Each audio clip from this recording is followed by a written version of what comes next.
Comienza ahora por la TV Nuevo Tiempo, un programa más de evidencias en búsqueda de hechos que comprueben la veracidad histórica y profética de la palabra de Dios. Sí, porque en el programa de hoy entraremos en Daniel capítulo 7, en la parte profética de este libro tan importante de la Sagrada Biblia. Así que no te muevas porque Evidencias regresa ya.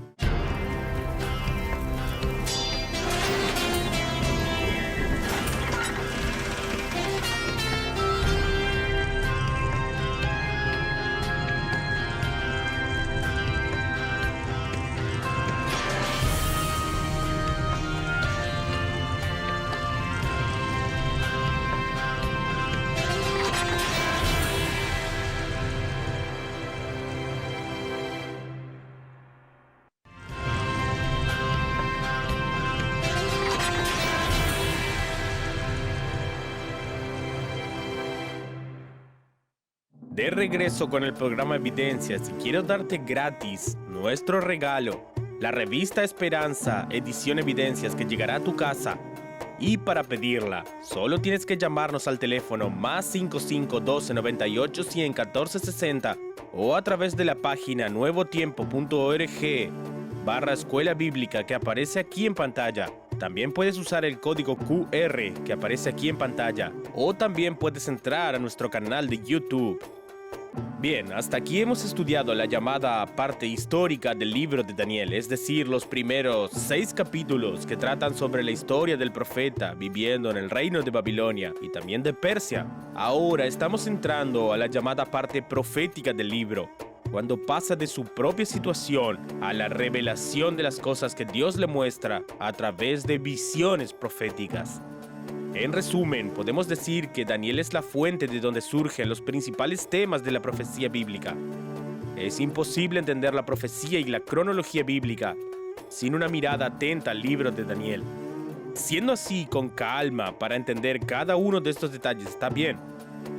Los capítulos 2 y 7 de Daniel proporcionan una visión panorámica de los 4 grandes reinos gentiles o no judíos que desempeñarían papeles importantes en la historia mundial. Ya estudiamos al menos el capítulo 2 aquí en el programa Evidencias. Ahí, por ejemplo, vemos en Daniel 2 el sueño de Nabucodonosor, en el que vio una imagen representando reinos que habrían de gobernar el mundo, ¿lo recuerdas? Cada uno de los metales de la estatua representaba gobiernos terrenales, hasta que al final, una piedra rompe la estatua y representa el reino de Dios. Seguro lo recuerdas, es solo una recapitulación. Ahora, Daniel 7 es el escenario cambiante. Ahí vemos los mismos reinos de esta estatua, pero ahora desde el punto de vista de Dios, que explica por qué esos reinos son caracterizados como animales o monstruos que emergen del mar. Cuando la naturaleza pecaminosa decaída del hombre no es contenida por un poder celestial que pueda refrenarla, especialmente cuando el hombre es puesto en una posición de dominio sobre otras personas, entonces la naturaleza humana puede manifestarse con caracteres muy diabólicos o animalescos, como una fiera salvaje que está fuera de control. En Daniel 2, versículos 29 al 35, leemos sobre un sueño que tuvo Nabucodonosor, en el cual, como mostré allí, él vio la gran estatua de un hombre, cuyas partes estaban compuestas de diferentes metales, ¿lo recuerdas? La cabeza era de oro, el pecho y los brazos de plata, el abdomen y los muslos de bronce, las piernas de hierro y los pies eran de hierro mezclado con barro cocido.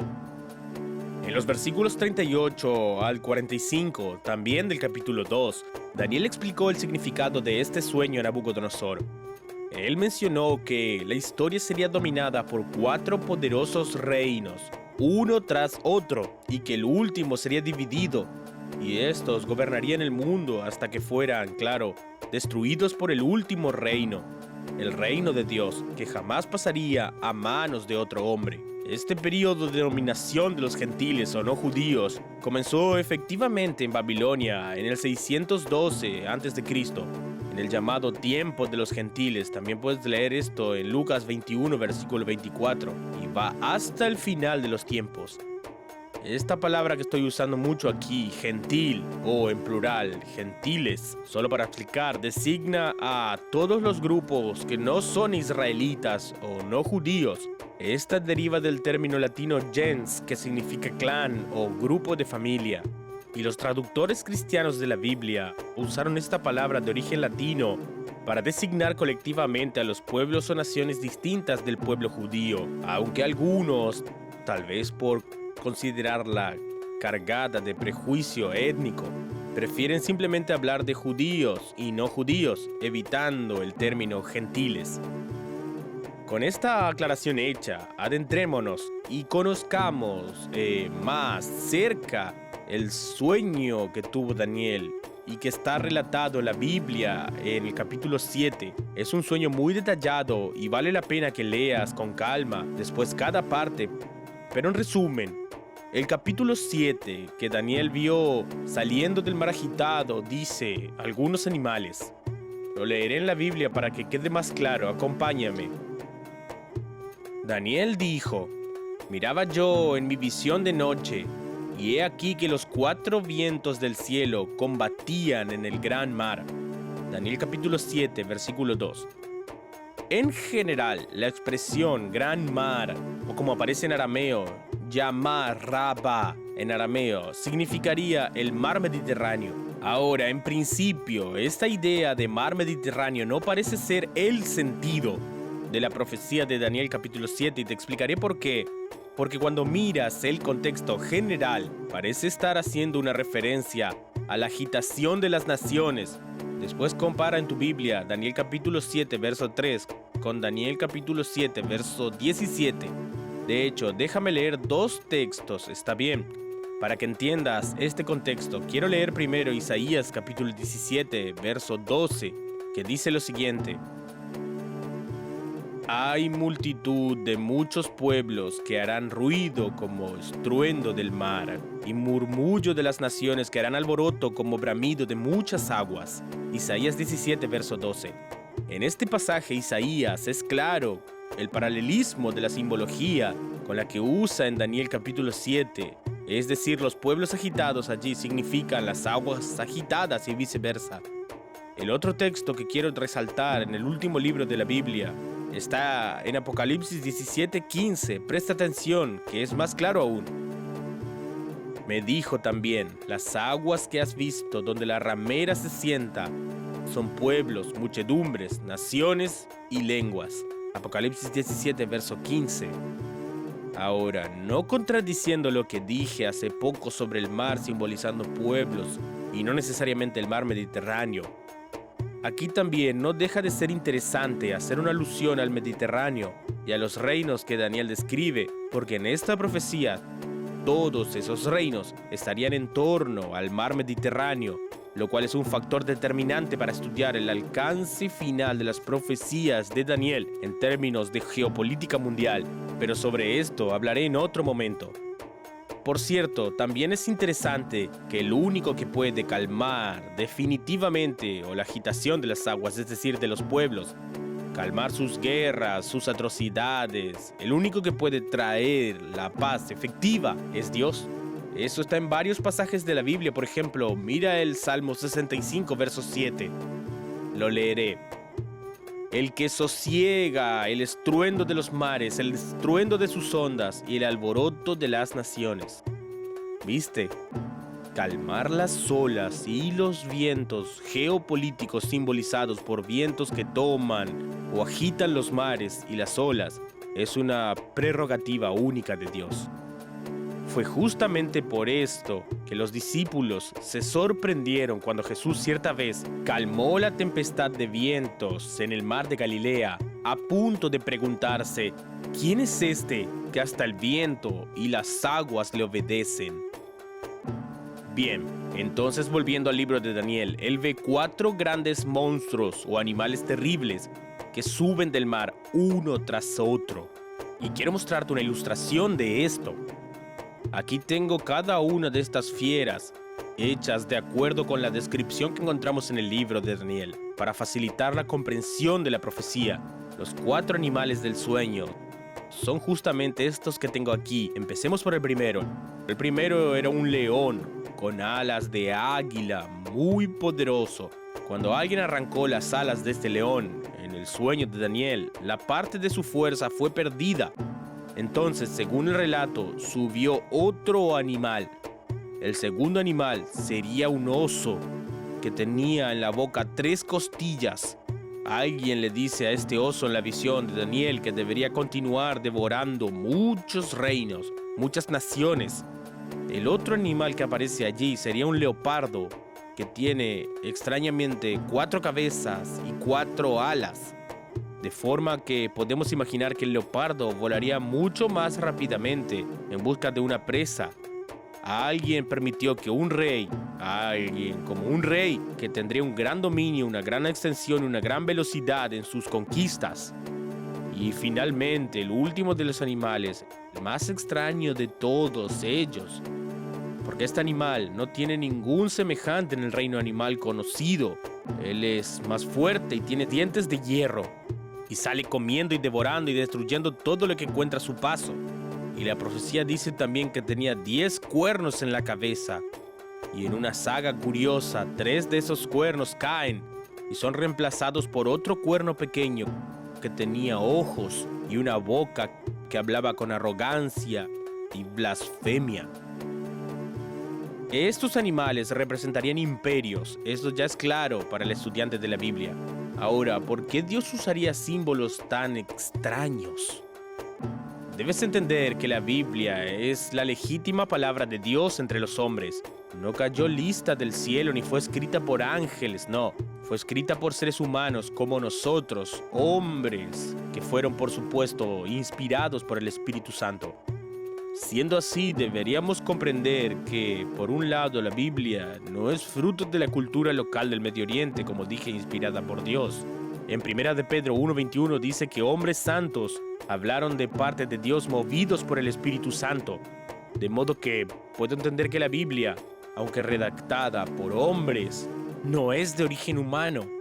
Por otro lado, sin embargo, no sería nada didáctico que Dios trajera una imagen que nada correspondiera a las relaciones culturales de la época del profeta o del pueblo que recibió la primera visión. Es decir, los que primero escucharon la profecía debían entender en la simbología algo de su propia cultura. Sería Dios de un modo didáctico partiendo de lo conocido hacia lo desconocido. Por lo tanto, no puedo confundir inspiración profética con lo inédito o exclusivismo literario, lo que corresponde a sacar de la Biblia cualquier diálogo con la cultura del Oriente Medio, en medio de la cual fue producida.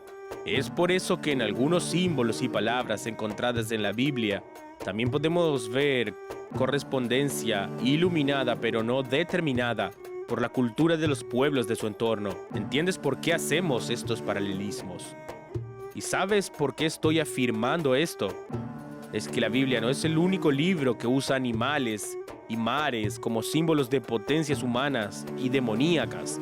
Mira qué curioso este pasaje que tengo en la Biblia, en Isaías capítulo 27, verso 1, que leeré y dice así: En aquel día Jehová castigará con su espada dura, grande y fuerte, al Leviatán, serpiente veloz, y al Leviatán, serpiente tortuosa, y matará al dragón que está en el mar. Este texto pinta en lenguaje simbólico pero vívido el juicio de Dios sobre las grandes potencias mundiales que derramaron la sangre del pueblo santo. La espada del Señor se dice en la Biblia que está dirigida contra 3 grandes imperios. Estos son representados, así como en Daniel, también en el libro de Ezequiel y aquí en Isaías, por forma monstruosa de la vida animal. El dragón, en este caso citado en Isaías, es un símbolo claro de Egipto. Y los 2 leviatanes, serpientes del mar, serían tal vez Asiria y Babilonia. Ahora, mira qué interesante esto que te mostraré en pantalla. Lo que voy a presentar aquí es una tablilla con inscripción cuneiforme, esta vez ugarítico, que trae un paralelo muy interesante con la Biblia. Presta atención aquí está. Es la tablilla que cuenta el llamado ciclo de Baal, una mitología muy famosa y conocida en medio ugarítico como una historia o un mito del conflicto cósmico entre el dios del mar, Yam, con el dios de la fertilidad, Baal, y como Yam fue derrotado. Y también al final del texto habla de la supremacía de Baal sobre el caos y la muerte. Este texto es muy curioso, especialmente cuando tomas estructuras de frases y las comparas con el poema de Isaías. Te mostraré cómo uno se parece al otro. Coloquemos una comparación de los dos aquí en pantalla. Colocaré uno del lado de la pantalla del texto de Isaías capítulo 27, verso 1. Y del otro lado una traducción del texto ugarítico del siglo de Baal. El texto de Isaías que ya leí repetiré y dice así: en aquel día Jehová castigará con su espada dura, grande y fuerte al Leviatán, serpiente veloz, y al Leviatán, serpiente tortuosa, y matará al dragón que está en el mar. Esta es la parte bíblica. Ahora mira lo que dice el texto ugarítico. Porque tú, está hablando de Baal, heriste a Lotán o Litán, que sería correspondiente al dios Yam, el dios de las aguas. Tú heriste a Lotán, Litán, la serpiente fugitiva.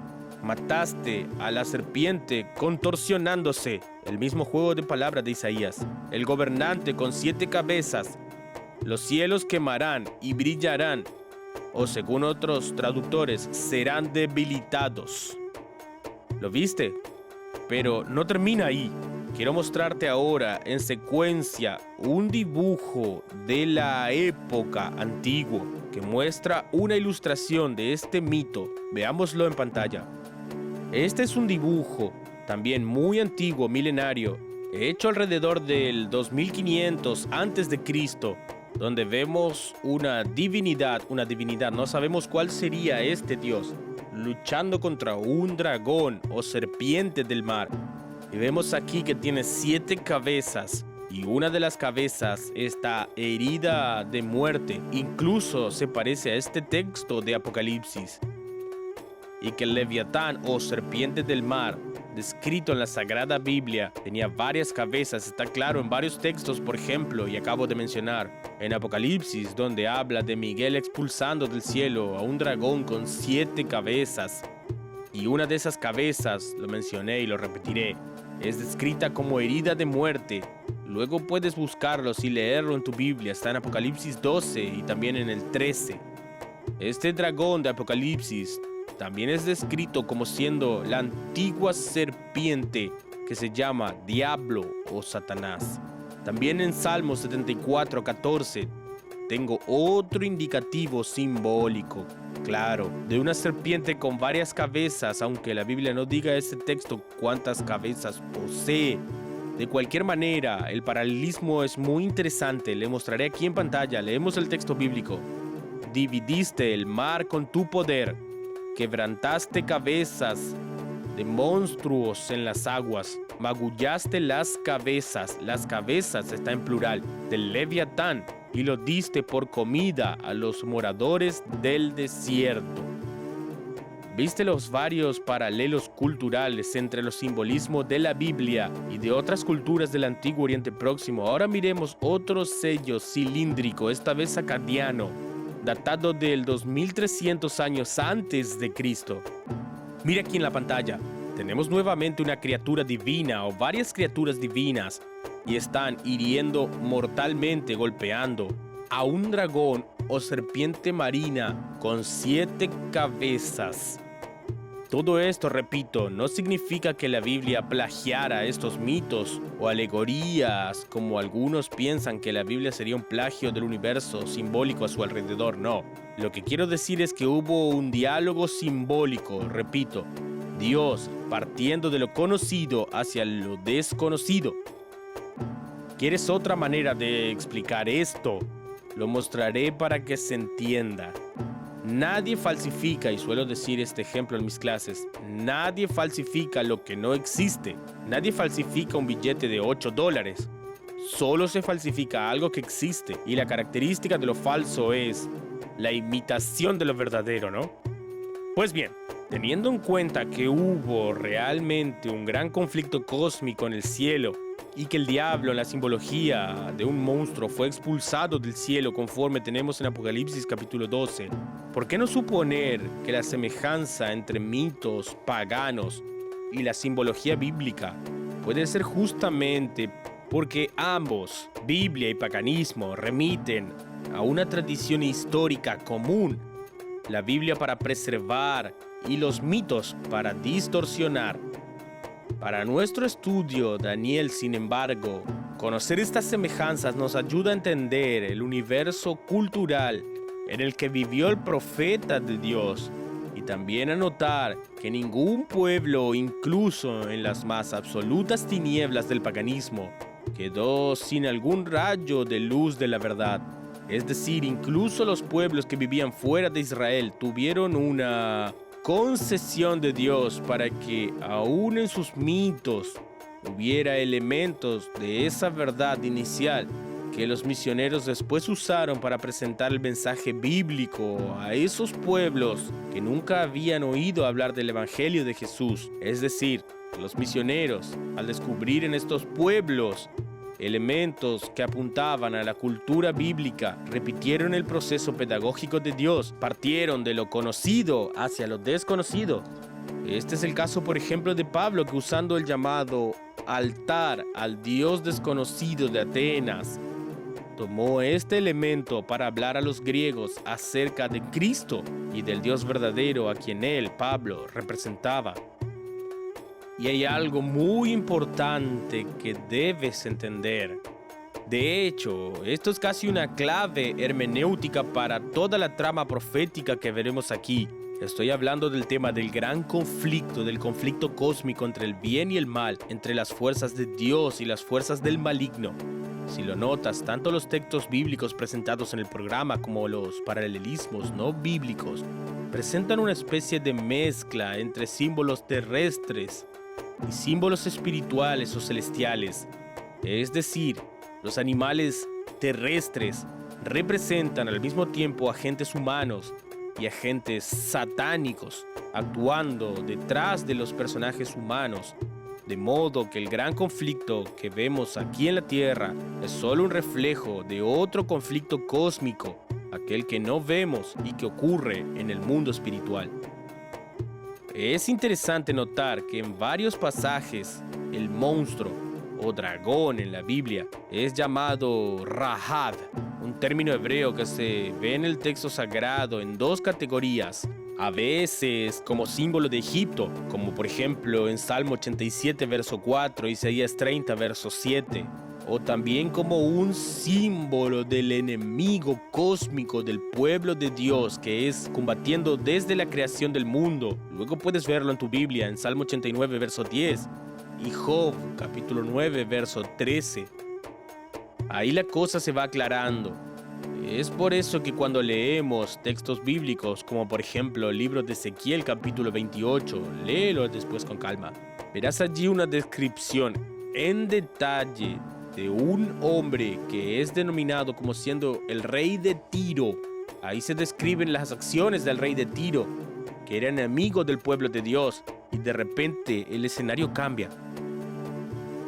Aunque había realmente una persona histórica real que fue monarca de la ciudad de Tiro, que estaría donde hoy sería el Líbano, la descripción bíblica que habla de él pasa de repente del personaje histórico a otro personaje que estaría mucho más allá de un mero líder humano. Lo podemos ver en la Biblia. Aunque algunas descripciones usadas por el profeta pueden realmente adecuarse a un monarca o gobernante histórico, en el caso del rey de Tiro que mencioné, otras expresiones o características ciertamente no aluden a un personaje humano. Por ejemplo, el libro dice que él era perfecto en sus caminos, perfecto en belleza, que él estaba en el jardín del Edén, el único ser humano que estaba en el jardín del Edén, o mejor dicho, los únicos seres humanos eran Adán y Eva. Y la profecía habla de este rey como estando en el jardín del Edén, habitando el santo monte de Dios, diciendo que era irreprensible desde que fue creado. Entonces, estas descripciones ya no se encajarían verdaderamente con el rey de la ciudad de Tiro.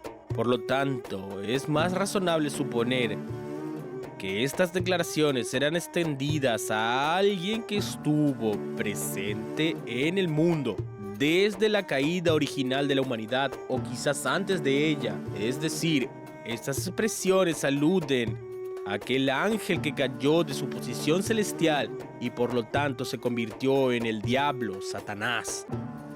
¿Viste la mezcla entre estos dos personajes, el rey de Tiro y el diablo?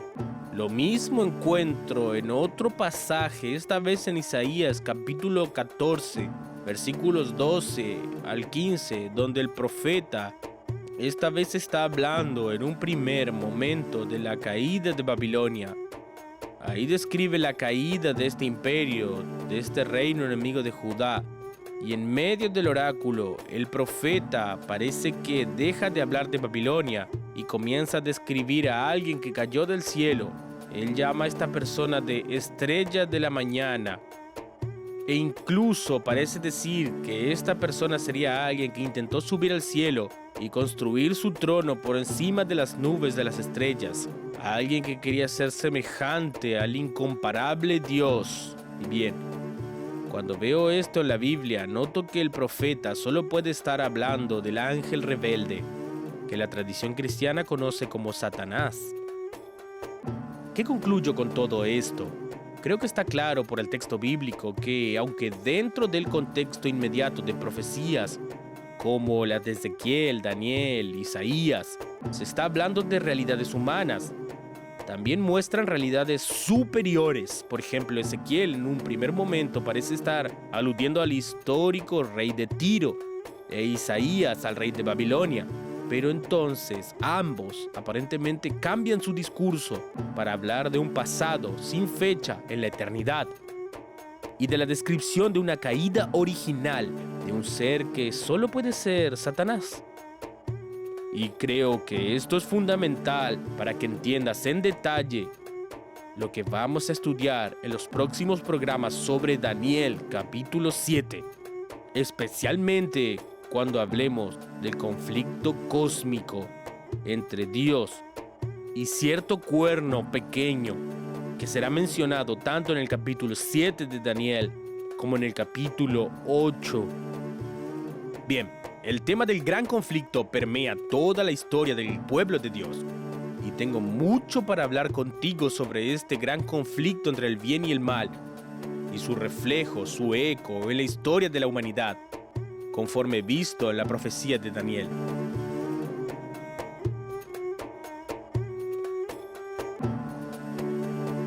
Por lo tanto, no te pierdas el programa Evidencias, que ya sabes, está aquí en tu TV Nuevo Tiempo, el canal de esperanza. Un abrazo, nos vemos.